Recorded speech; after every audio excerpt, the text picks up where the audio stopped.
Ace your studies, top tips for school success. Hey everyone, and welcome to the channel. Today, we're embarking on a quest for academic excellence. Okay, maybe not a quest with like dragons and wizards, but a quest nonetheless. We're diving deep into the world of study tips, exploring those tried and true techniques that can help you unlock your full academic potential. So whether you're currently battling procrastination dragons, struggling to focus amidst a sea of distractions, or simply aiming to boost your grades to new heights, stick around. These tips are designed to help you navigate the often treacherous terrain of schoolwork and emerge victorious. Because let's face it, school can be tough. There's a lot thrown at you, and it's easy to feel overwhelmed or lost. But with the right tools and strategies, you can transform your study habits from a source of stress into a recipe for success. So, buckle up, grab your notebooks, and let's get started. The foundation building effective study habits. All right, before we jump into specific techniques, let's talk about the bedrock of it all, effective study habits. You see, it's not just about the hours you put in, but the way you spend those hours. It's about working smarter, not just harder. Think of it like building a house. You can't just slap on some paint and call it a day. You need a solid foundation first. And that foundation is built on consistency, planning, and a sprinkle of self-awareness. Consistency because our brains are like muscles. They thrive on regular exercise. You wouldn't expect to run a marathon by only jogging once a month, right? The same goes for studying. Short, frequent study sessions trump marathon cramming sessions any day. Then there's planning. Remember those syllabuses you get at the beginning of the semester? Yeah, those aren't just for decoration. They're like treasure maps, guiding you through the semester and helping you anticipate those treacherous deadlines. Use them. Break down large assignments into smaller, manageable tasks. It's way less daunting that way. And finally, self-awareness. This is all about understanding your own learning style. Are you a visual learner, an auditory learner, or maybe a kinesthetic learner? Once you figure that out, you can tailor your study methods to fit your unique brain. It's like finding the perfect study playlist, one that resonates with your learning rhythm. Now, I know what you might be thinking. This all sounds great, Sleepy, but how do I actually put it into practice? Well, fear not, my friends, because in the next chapter, we're going to delve into a technique that can help you with all of this and more, the Pomodoro Technique. Time Management Mastery, the Pomodoro Technique. If you haven't already, be sure to subscribe for more academic content, and so that you ace those classes. Back to the video. Let's talk about time management, or more specifically, a technique that can help you conquer even the most daunting study schedule, the Pomodoro Technique. Now, before you picture yourself surrounded by tomatoes, let me explain. Yes, did you know Pomodoro means tomato in Italian? I sure didn't until now. This technique isn't about Italian cuisine. It's about breaking your study time into manageable chunks, interspersed with breaks. Here's how it works. Set a timer for 25 minutes. That's one Pomodoro. And focus solely on your studies. No checking your phone, no browsing the internet, just pure, unadulterated focus. Once the timer goes off, reward yourself with a 5-minute break. Get up, stretch, grab a snack, whatever helps you recharge. After 4 Pomodoros, take a longer break, around 15 to 20 minutes. The beauty of the Pomodoro Technique lies in its simplicity and effectiveness. By working in short bursts, you avoid mental fatigue and maintain a higher level of focus. The regular breaks act as mini rewards, making the whole process less daunting. Think of it like interval training for your brain. You're essentially sprinting towards knowledge, followed by short recovery periods. This approach not only boosts your productivity, but also helps prevent burnout, which is crucial, especially during those intense study sessions. And the best part? The Pomodoro Technique can be adapted to fit your individual needs. You can adjust the work and break intervals to find what works best for you. Some people prefer longer Pomodoros, while others thrive on shorter bursts. Experiment and see what suits your learning style. But remember, the key to success with this technique is discipline. Once you set that timer, commit to those 25 minutes of focused work. Avoid distractions like the plague. Your brain will thank you for it. Beyond highlighting embracing active learning. Now, let's talk about how you're actually engaging with the material. We've all been there, right? Sitting at our desks, highlighter in hand, transforming entire textbook pages into a sea of neon yellow. But let's be honest, how much of that information are we actually absorbing? See, simply reading and highlighting is a passive approach to learning. It's like watching a soccer game and expecting to become a star player just by observing. To truly understand and retain information, we need to get actively involved. Enter active learning. This approach is all about engaging with the material, asking questions, making connections, and putting your knowledge to the test.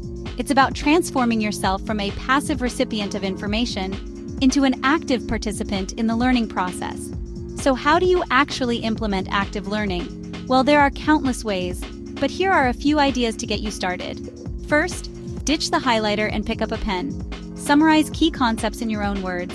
Jot down questions that pop into your mind, or even draw diagrams to visualize complex ideas. Another powerful technique is teaching the material to someone else. Pretend you're explaining it to a friend, a family member, or even your pet goldfish or your stuffed animals. The act of explaining forces you to organize your thoughts and identify any gaps in your understanding. And don't underestimate the power of practice. Work through practice problems, answer review questions, or even create your own flashcards. Testing yourself is one of the most effective ways to solidify your understanding and identify areas that need further review. Your study sanctuary, creating a dedicated study space. We're talking about the importance of having a dedicated study space. Now, I know not everyone has the luxury of a spacious home office, but hear me out. Your study environment can have a profound impact on your focus and productivity. Imagine this. You're trying to concentrate on a complex math problem, but your phone is buzzing with notifications, your roommate is blasting music, and the television is playing in the background. Chaos, right? Our brains aren't wired for multitasking, no matter how much we might like to think so. A dedicated study space acts as a signal to your brain, a way of saying, okay, it's time to focus now. It's a place where distractions are minimized and you can fully immerse yourself in your studies. Now, this space doesn't have to be anything fancy. It could be a desk in your bedroom, a corner in the library, or even your kitchen table cleared of all clutter. The key is to find a spot that's relatively quiet, well-lit, and free from distractions.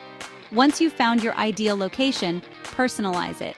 Surround yourself with things that inspire you or help you focus.